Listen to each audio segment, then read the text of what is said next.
Now to discuss former chief of staff at the EPA, Mandy Gunasekara. So, Mandy, thanks for joining us. Let's start off with Bezos' point here. Do you think the Biden administration is lying, or are they just completely clueless?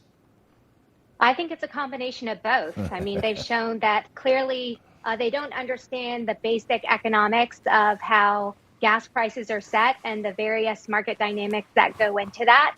And they also are willing to lie to the American people because at the end of the day, when it comes to gas prices and the price of energy, they want high gas prices. It's a part of their Green New Deal agenda. And they aren't willing to be honest with the American people. And so they keep lying about who's to blame for this, basically naming everyone in the books. And it's something when one of the main funders of the Biden presidency, Jeff Bezos, actually calls him out. You know, it's bad for Americans and it's getting bad for Jeff Bezos, too, so much to the point that he's calling out the president.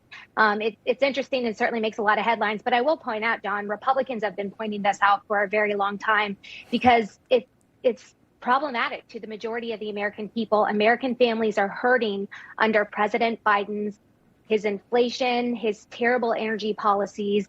And that's why around 87% of Americans say that Bidenflation is causing them financial hardship today.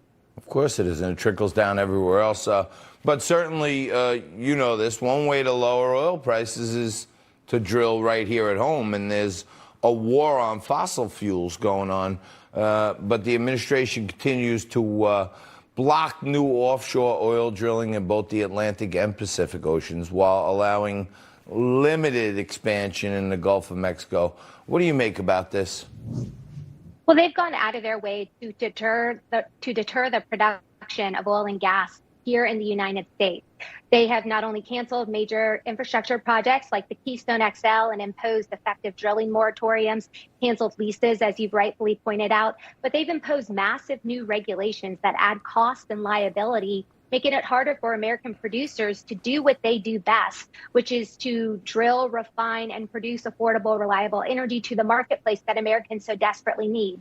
And adding insult to injury, you know, they're purposefully going out of their way, again, to make the price of energy more expensive. But at the same time, they're going abroad and they're begging places like Venezuela and OPEC to put more oil in the marketplace, knowing that that's not the real solution to this problem that they themselves have caused.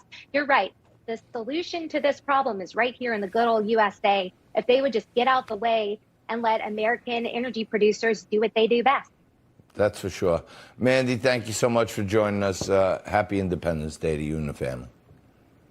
Happy 4th. Great to be here.